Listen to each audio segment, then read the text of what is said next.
Salut, c'est Anthony, soyez les bienvenus sur ce deuxième épisode des Ambitieux du dimanche. Donc tout d'abord, un grand merci à vous parce que vous avez été nombreux et nombreuses à me poser des questions lors du premier épisode, ce qui m'a servi de base de travail pour ce deuxième épisode. Donc il y a eu notamment des questions en ce qui concerne l'immobilier, par rapport notamment à mon premier achat, donc comment j'ai réussi à faire ce premier achat, par quelle étape je suis passé, quelles émotions j'ai ressenties au moment où j'ai acheté mon premier appartement.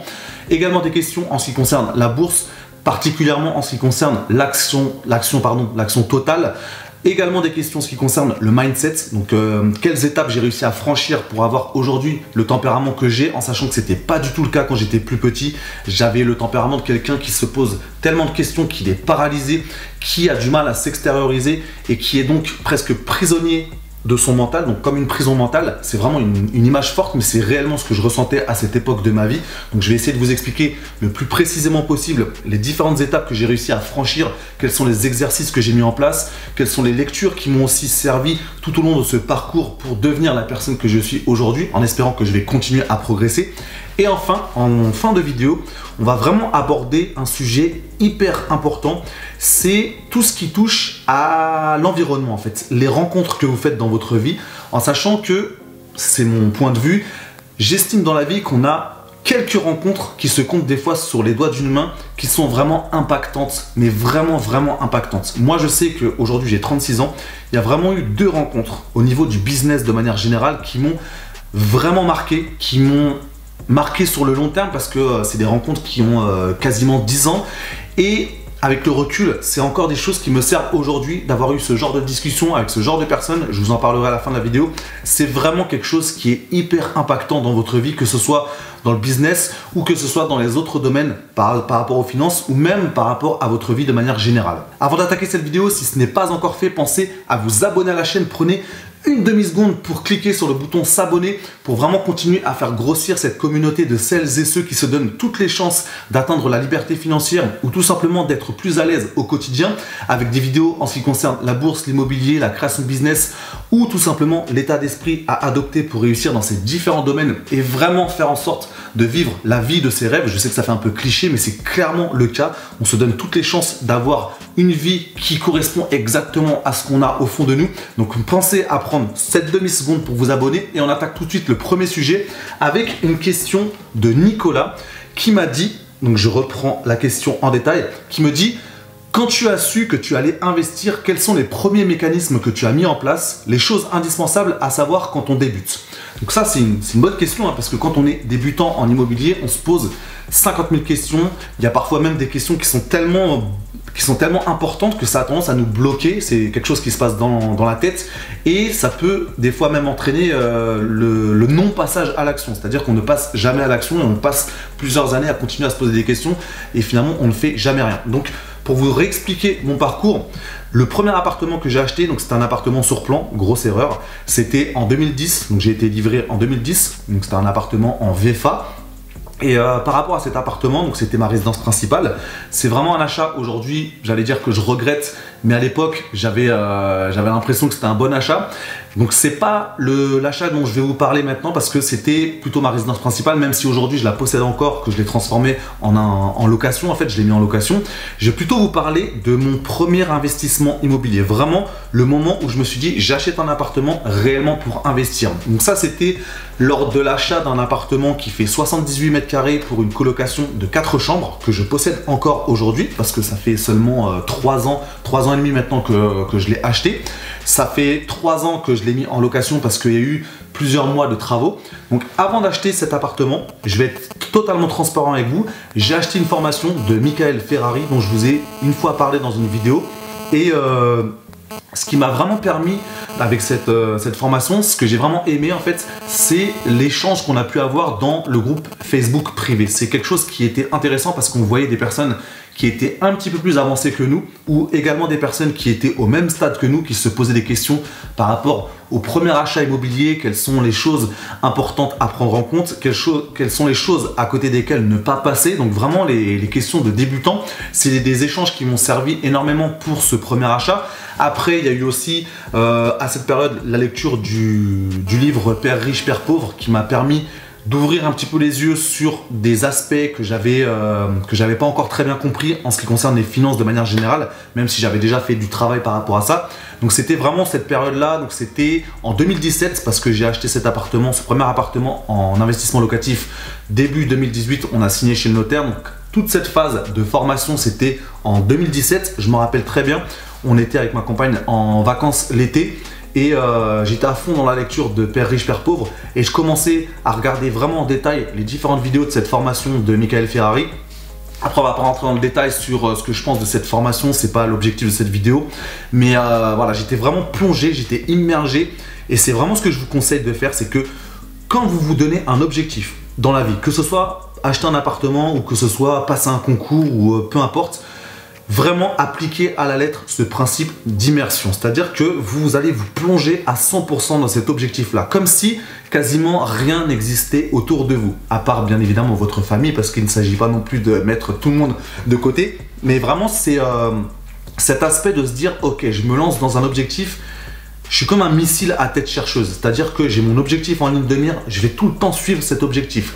Je vais aussi vous parler rapidement, c'est vraiment une parenthèse, j'ai passé un concours il y a quelques années et j'étais en mode bulldozer en fait, c'est-à-dire que je rentrais du travail le soir, je goûtais et je me mettais à travailler tous les jours. J'avais des écrits à préparer et c'était vraiment quelque chose sur lequel je travaillais quotidiennement. Donc si on revient à cette phase, ce domaine de l'immobilier, avant d'acheter ce premier appartement pour faire un investissement locatif, je me suis vraiment immergé pendant plusieurs mois sur des lectures de livres, sur le visionnage de ces vidéos de cette formation. Après, que ce soit cette formation ou d'autres formations, ou même juste regarder des vidéos YouTube, c'est vraiment ce que je vous conseille de faire. Immergez-vous pour vraiment décortiquer en détail tout ce que vous pouvez apprendre sur le domaine de l'immobilier. En faisant attention de ne pas tomber dans l'excès de vouloir trop se former. Parce qu'il y a aussi des personnes que j'ai rencontrées, même à travers cette chaîne YouTube, j'ai eu des commentaires de personnes qui finalement, à force de se former, à force de se dire je veux encore en apprendre un petit peu plus avant de sauter le pas, finalement vous laissez passer des mois et des mois et des mois sans jamais passer à l'action. Et c'est quelque chose que vous pouvez un jour regretter parce que si au bout de 5 ans, 10 ans, vous n'êtes toujours pas passé à l'action, alors que c'était quelque chose au fond de vous que vous aviez vraiment envie de faire, forcément vous allez avoir des regrets et c'est vraiment tout ce que je veux vous éviter. Donc c'est vraiment le truc sur lequel j'insiste, ce principe d'immersion. Vous avez tout à y gagner lorsque vous avez un objectif en tête, de vous immerger en détail sur ce projet et sur cet objectif. C'est la même chose quand on apprend une langue étrangère.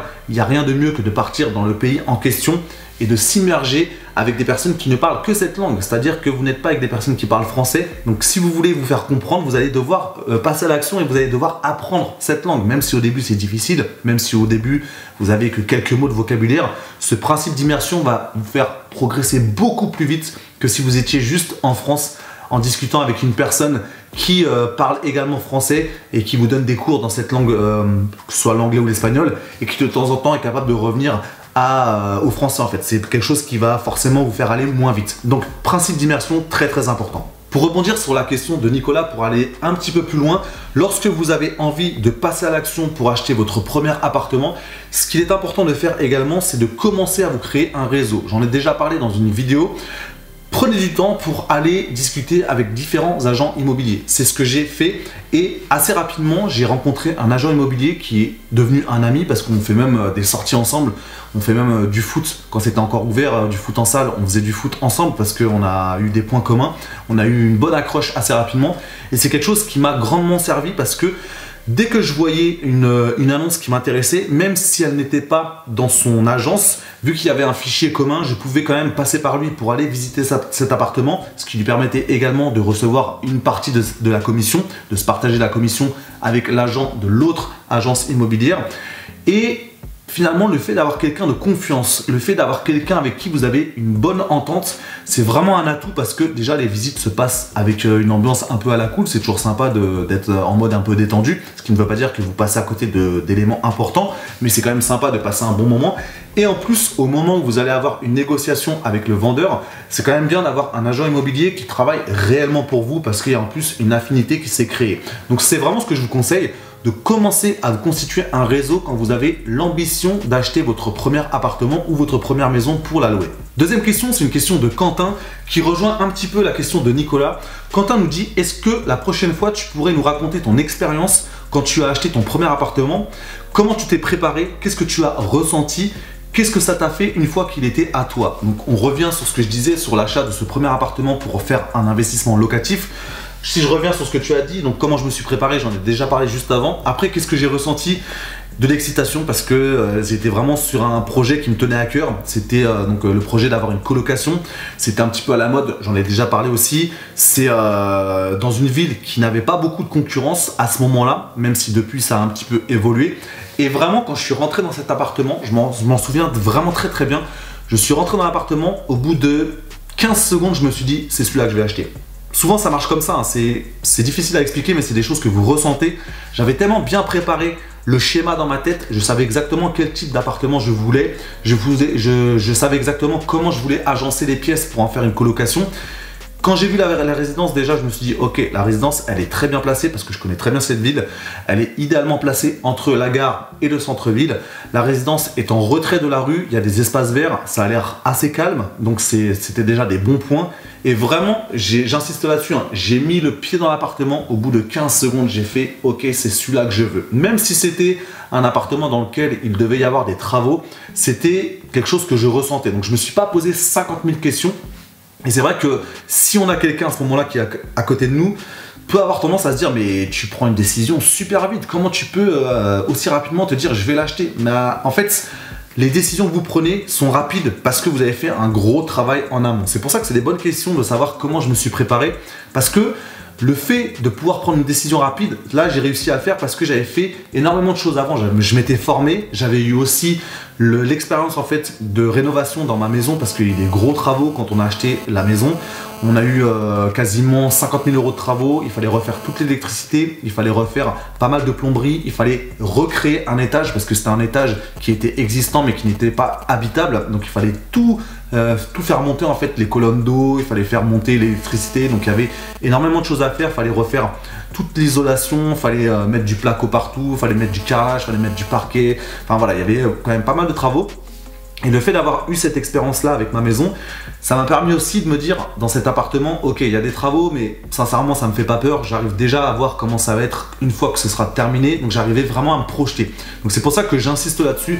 Prenez du temps avant même de signer pour un appartement ou pour une maison. Allez voir même différents chantiers si vous n'avez pas eu encore l'occasion d'avoir un chantier à vous.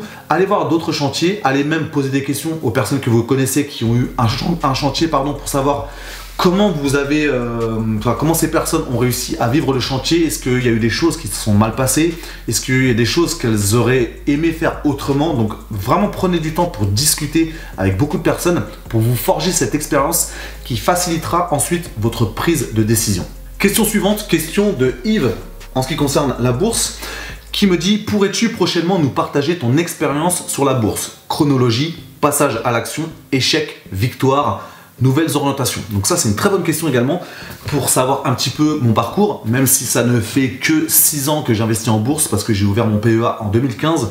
À cette époque, j'avais investi quasiment 3 000 € de mémoire, donc c'était vraiment le début. J'étais parti sur, je me rappelle, ma première action c'était Natixis. Je l'ai revendue assez rapidement parce que finalement c'était pas une entreprise dans laquelle je voulais investir. Après, je me suis engagé sur EDF, j'en ai déjà parlé, j'ai mis énormément de temps à m'en défaire parce que j'ai acheté et ça a fait que dégringoler après, et j'ai attendu quasiment 5 ans, je crois même que c'est 5 ans avant de vendre l'action, donc j'ai été assez patient par rapport à ça. Et après voilà, je suis assez rapidement passé sur l'achat de l'action Total, on en reparlera juste après. Donc voilà, j'avais en fait cette volonté de partir sur une stratégie en bon père de famille, on va dire. C'est vraiment une vision à long terme avec parfois des actions à dividendes, parfois aussi des actions que j'estimais être en dessous de leur valeur réelle.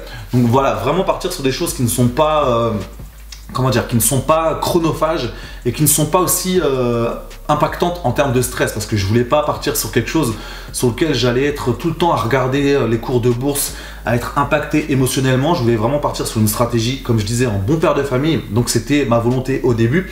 Après, si je reprends ta question, les échecs que j'ai eu, bah forcément le fait d'avoir acheté du EDF, j'ai dû attendre 5 ans pour revendre. Donc pendant 5 ans, vous avez votre capital qui est immobilisé. Donc d'un côté, c'est bien parce que ça permet d'en apprendre beaucoup sur soi. On se dit, ok, je vais apprendre la patience, parce que une des règles de Warren Buffett, c'est ne perdez jamais d'argent. Donc je ne voulais pas, ne serait-ce que perdre 10 € sur cette action, sur le total de ce que j'avais acheté. Je ne voulais pas perdre d'argent. Donc même s'il fallait attendre 3, 4, 5 ans, là en l'occurrence c'était 5 ans, je me suis dit, c'est pas grave, je vais tester ma patience parce que je ne veux pas perdre d'argent. C'est quelque chose que je vous conseille de faire. Vous allez apprendre ainsi à gérer vos émotions, parce que ce serait facile en fait de se dire, ok, je peux revendre, même si je perds un petit peu, je vais essayer de me refaire sur d'autres achats d'actions. C'est vraiment ce que je vous conseille de ne pas faire, parce que dès qu'on accepte, même inconsciemment, de perdre un petit peu d'argent, vous envoyez un message négatif à votre cerveau. C'est-à-dire que vous savez que vous pouvez accepter le fait de perdre de l'argent. Donc ça peut potentiellement se reproduire. Et le problème, c'est que si on fonctionne en se disant, ok, j'accepte de perdre un petit peu parce que je sais que je vais gagner par la suite, vous ne savez pas du tout ce qui va se passer. Donc ne faites pas de projection sur l'avenir.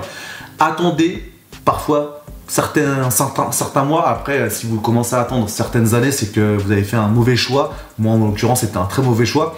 Mais voilà, testez votre patience. Après, comme je l'ai déjà expliqué, si ce n'est pas votre nature, c'est un vrai challenge, parce que si vous êtes quelqu'un d'impatient, bah, vous allez avoir envie de vendre assez rapidement. Mais testez. Forgez-vous cette patience, c'est quelque chose qui va grandement vous servir pour la suite. Question suivante de Sylvain et Janie, qui m'ont posé à peu près la même question en ce qui concerne l'action Total. À combien j'ai acheté le titre Total et combien j'ai investi en tout? Je vous donne les chiffres de manière précise. Aujourd'hui, je possède 996 actions avec un cours moyen d'achat à 31,20 €. Donc je les ai achetées à un cours moyen de 31,20 €. J'ai investi au total sur mon PEA 34 410 €, donc j'ai fait des versements à hauteur de 34 410 € depuis l'ouverture en 2015. Et aujourd'hui, la valeur de ce PEA dépasse les 45 000 €. Donc on voit que c'est des résultats plutôt honorables. Après, vous avez une vidéo qui vous permet de voir le détail de mon PEA, en sachant qu'il y a eu quelques changements depuis que j'ai tourné cette vidéo, même si la structure globale reste la même. Ensuite, par rapport à ces actions de la société Total, c'est vrai que c'est une société que je suis depuis le début, depuis l'ouverture de mon PEA en 2015. Donc je m'étais vraiment fixé en tête une valeur à peu près moyenne du cours de l'action. Donc je savais à quel moment elle était vraiment sous-cotée, et c'était vraiment les moments où j'en profitais. Alors clairement, quand on est arrivé au premier confinement, je me rappelle très bien quand l'action est arrivée à 21 €, là c'était clairement les soldes. Parce que c'est facile de dire ça aujourd'hui, hein, parce que on se dit ça a remonté, mais à ce moment-là, il y avait plein de personnes qui ont commencé à paniquer. Quand on est maître de ses émotions, bien évidemment, on ne sait jamais ce qui peut se passer par la suite, dans le futur. Mais sincèrement, quand vous avez fait un gros travail d'analyse d'une société, que vous avez confiance en cette société, que vous avez à peu près un cours moyen en tête de ce que vaut réellement pour vous l'action, quand vous voyez que c'est sous-coté, c'est presque quelque chose qui vous excite, parce qu'en fait vous vous dites ok, c'est les soldes, donc je vais investir massivement. Après, bien évidemment, il faut avoir du cash de disponible, et je fais une parenthèse par rapport à ça.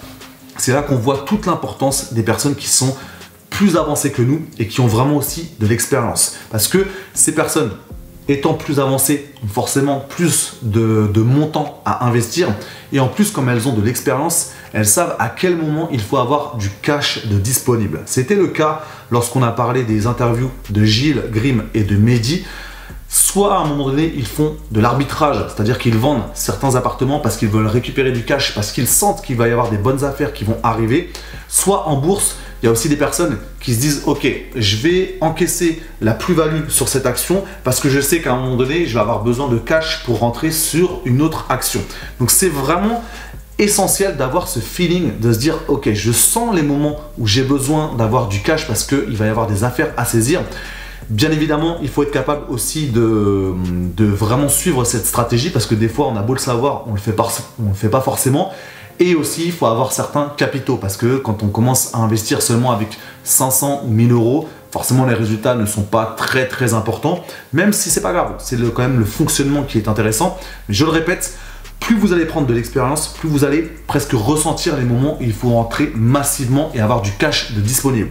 Je le sais parce que au moment de ce premier confinement, sincèrement, si j'avais eu plus d'argent, j'aurais investi encore plus d'argent sur cette société Total et sur d'autres. Parce qu'il y a eu plusieurs sociétés qui me trottaient dans la tête.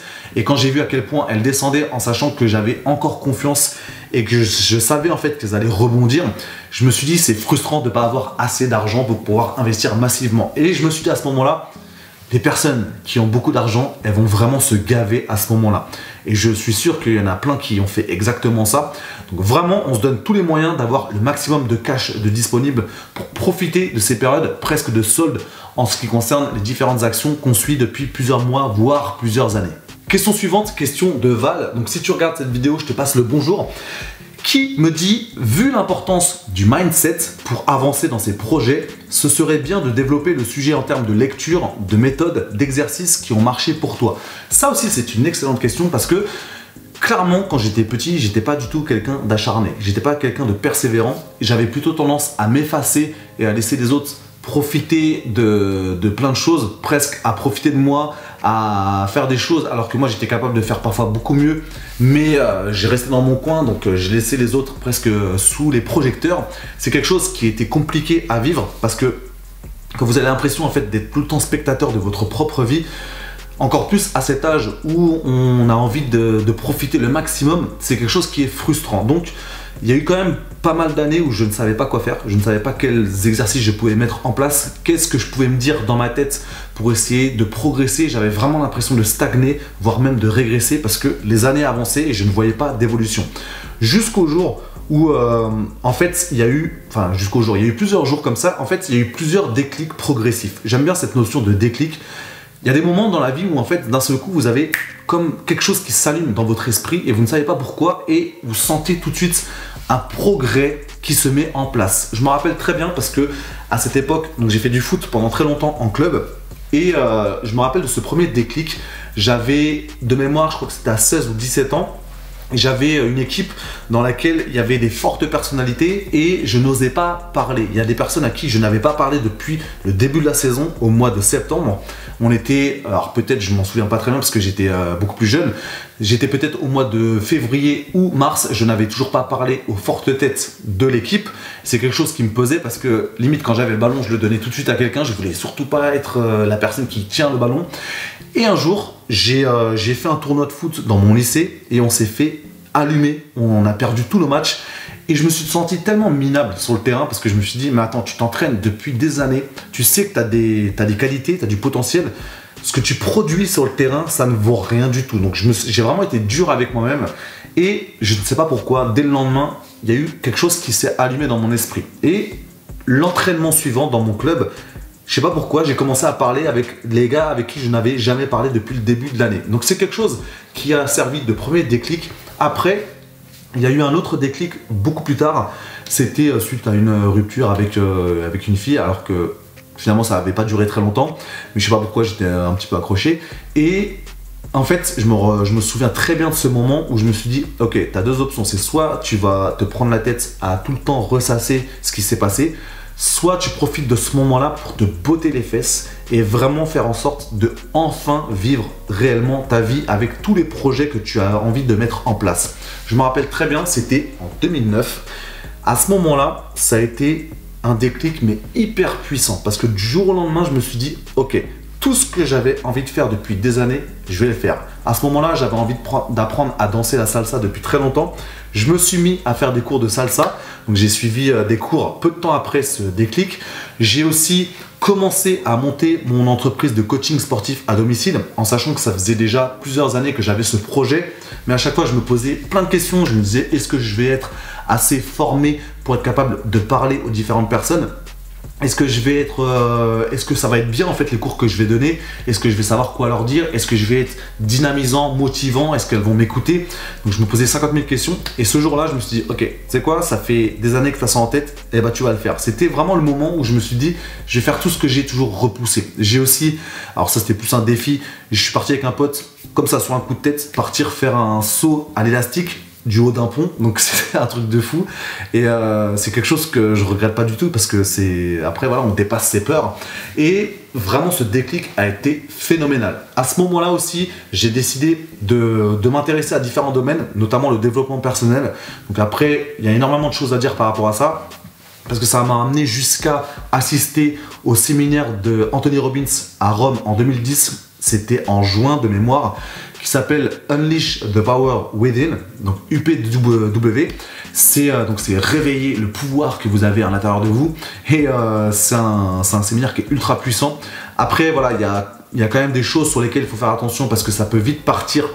J'allais pas dire dans un truc sectaire, mais il faut quand même être capable de se dire, ok, il y a une limite. Faut que je protège quand même mon cerveau parce que je peux vite partir en vrille. Je sais que après cette époque-là, j'étais tellement dans un esprit euphorique que je me suis même brouillé avec certains amis très très chers. Heureusement, aujourd'hui, on s'est réconciliés, mais j'avais un petit peu pété les plombs. Donc voilà, ça a été un gros déclic.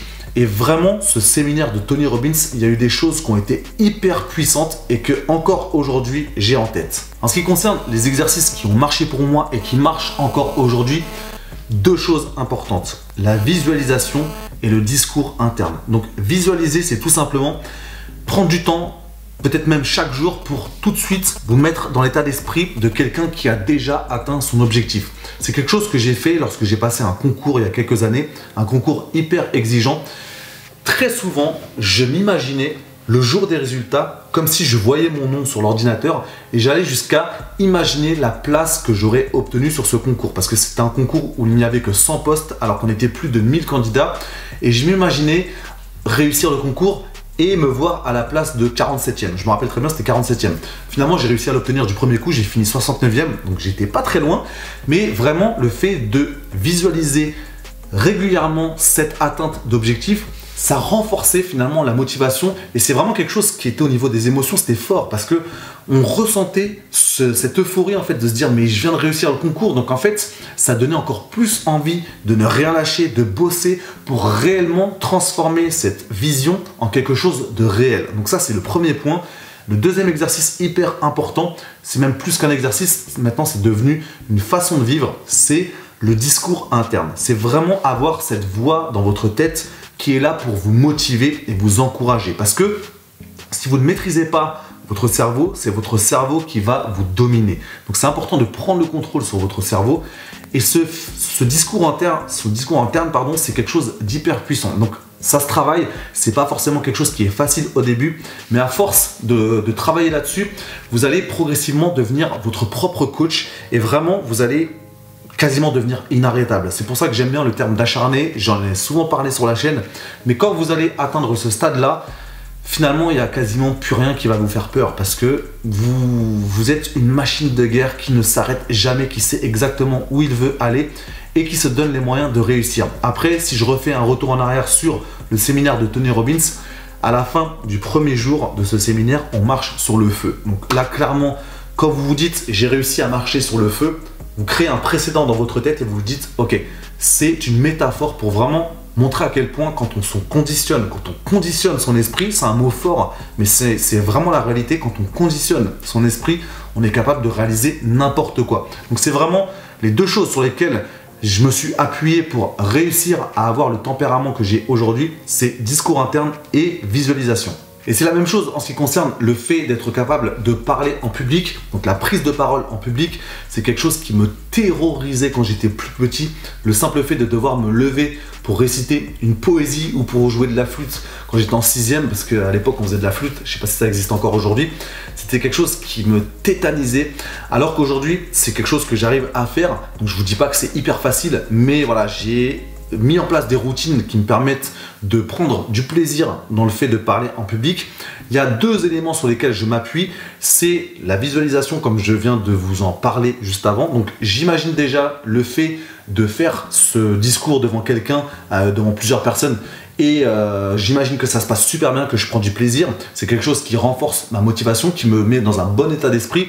Et deuxièmement, je me remémore les moments où j'ai déjà été capable de parler en public et les moments qui se sont bien déroulés. C'est vraiment deux éléments sur lesquels je prends appui et qui expliquent qu'aujourd'hui j'arrive plus facilement à parler en public. Bien évidemment, je garde en tête que c'est ma nature en fait, j'ai un côté introverti, donc je sais que voilà, je vais pas pouvoir m'extérioriser comme plein de personnes, mais sincèrement aujourd'hui ça me pose plus de problème parce que je sais que c'est moi, je suis comme ça, je suis à l'aise par rapport à ça. J'avais juste envie de combattre ma timidité, j'en ai déjà parlé la semaine dernière, ça j'ai réussi à régler ce problème, mais maintenant le fait d'être introverti, ça c'est ma nature, je sais que je ne changerai jamais ça, c'est quelque chose qui fait partie de moi, il faut juste être en accord par rapport à ça. Je rebondis aussi sur ce que, je crois que c'est Val qui m'avait dit ça, qui m'avait parlé d'un livre qui parle justement de ces personnes qui sont introverties pour montrer à quel point elles ont une force aussi, qu'elles sont un atout pour énormément de personnes. Donc le fait aussi de comprendre à quel point si vous êtes comme ça, il faut juste l'accepter. Vous avez aussi des qualités et des choses à faire connaître au monde, à faire partager. Donc c'est quelque chose d'important pour vous. Donc voilà, c'était vraiment ce que je voulais aujourd'hui vous dire par rapport à cette question de Val sur le mindset, parce que voilà, je pourrais en parler des heures. Il y a eu énormément de déclics successifs. Je le répète, c'est les moments où vous sentez vraiment une progression dans votre esprit. C'est difficile à expliquer, mais c'est vraiment comme un claquement de doigts, hein. Vous sentez que tout de suite, en l'espace de quelques instants ou en l'espace d'un jour, vous franchissez un cap que vous n'avez pas réussi à franchir depuis X mois ou X années. Donc c'est quelque chose qui est presque magique, mais sincèrement, ça se passe comme ça. Après, dernier point que je voulais voir avec vous aujourd'hui, c'est tout ce qui touche aux différentes personnes que vous rencontrez dans votre vie et ce qu'on peut appeler les rencontres impactantes. Moi, je sais qu'il y a eu deux rencontres qui m'ont vraiment impacté. Donc là, on se recentre sur le domaine du business. Il y a eu deux rencontres qui m'ont vraiment beaucoup impacté. La première rencontre, c'est justement quand j'étais coach sportif. C'était, alors j'essaie de me souvenir, j'étais dans la vingtaine, hein, donc j'avais 24-25 ans, donc ça fait un peu plus de 10 ans. J'ai rencontré un jour, donc j'étais à Paris et je distribuais des flyers en fait, j'essayais de vraiment trouver des clients. Et à un moment donné, je rentre dans une clinique d'épilation laser. Je vais voir une secrétaire, je demande si je peux déposer des flyers. Et elle me dit tout de suite, ah bah si vous voulez, vous pouvez même rencontrer le directeur et il est là, je vais l'appeler. Donc elle l'appelle et le directeur vient, et en fait c'était un jeune, et il me reçoit, on va dans son bureau, on discute, on sympathise, et en fait c'est devenu mon client, donc je l'ai suivi pendant plusieurs semaines pour le coacher au niveau sportif. On a eu énormément de discussions. Et j'avais l'impression en fait qu'il était même plus âgé que moi parce qu'il avait déjà eu un parcours universitaire très très intéressant. Il avait déjà plein d'idées, il avait déjà plein de projets. Il avait même déposé différentes marques pour différents projets qu'il avait. Et en fait quand on faisait les séances de sport, ça passait tellement vite parce qu'on discutait de plein de choses en ce qui concerne le business. Et vraiment je pensais qu'il était plus âgé que moi. Et un jour, il m'a dit son âge, en fait il était plus jeune que moi. Il avait 1 ou 2 ans de moins que moi. Et je me suis dit mais c'est pas possible en fait, c'est pas possible qu'il ait autant de connaissances à son âge. Comment ça se fait que je sens un décalage énorme entre nous deux alors qu'on n'avait que 1 ou 2 ans d'écart? Après, j'ai rencontré son père, donc c'était vraiment une famille de classe aisée, donc c'est pas un jugement, hein, c'est juste un constat, on n'était pas du tout de la même classe sociale. Et quand j'ai discuté rapidement avec son père, je me suis dit mais ok, en fait, lui il part avec une longueur d'avance mais qui est énorme parce que depuis tout petit il a entendu des mots, il a entendu des phrases, il a entendu des discussions, il a rencontré des personnes que moi je n'avais jamais rencontrées et des discussions que je n'avais jamais entendues. Donc forcément il avait un bagage qui était largement plus important que moi. Et pour autant il était vraiment tranquille parce qu'il ne se la racontait pas, on pouvait discuter de plein de choses et c'est quelque chose qui m'a vraiment beaucoup marqué parce que vraiment le fait de se dire ok, on a 1 ou 2 ans d'écart mais je sens cet écart énorme, je me suis dit ok, je vais vraiment maintenant faire en sorte de réduire ce fossé en fait, de réduire cet écart. Je vais apprendre plein de choses, je vais lire des livres, je vais regarder pas mal de vidéos, je vais essayer de me former sur tel ou tel domaine, je vais continuer à rencontrer des personnes qui sont plus avancées que moi parce que je sens vraiment que j'ai un truc au fond de moi et je veux être capable d'atteindre le niveau de ce type de personnes. Donc ça c'est la première rencontre. La deuxième rencontre, c'est aussi grâce à mon activité de coaching sportif. Donc c'était une personne que j'ai rencontrée suite à un prospectus que j'ai mis Ce jour-là, j'ai dû en mettre dans, j'allais dire 500 boîtes aux lettres, mais pas loin, parce que j'en ai mis à plusieurs centaines de boîtes aux lettres. J'ai eu un appel.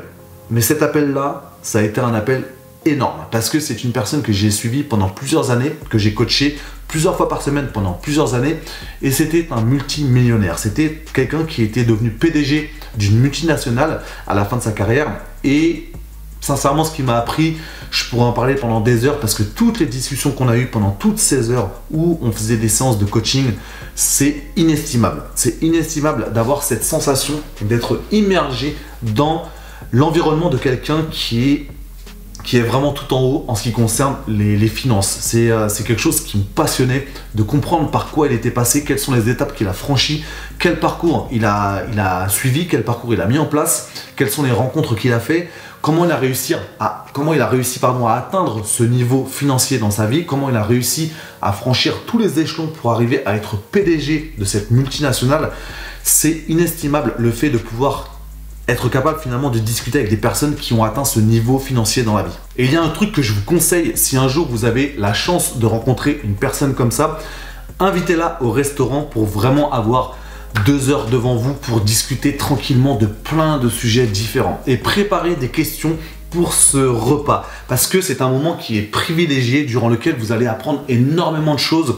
Et c'est quelque chose que moi je regrette, parce que surtout la première personne qui était un peu plus jeune que moi, à un moment donné j'aurais dû lui dire ok, je vous invite au restaurant, parce qu'on se vous voyait même si on était jeunes, je vous invite au restaurant et je vais vous poser plein de questions, parce que j'ai envie d'en savoir plein sur votre parcours et plein sur votre vie.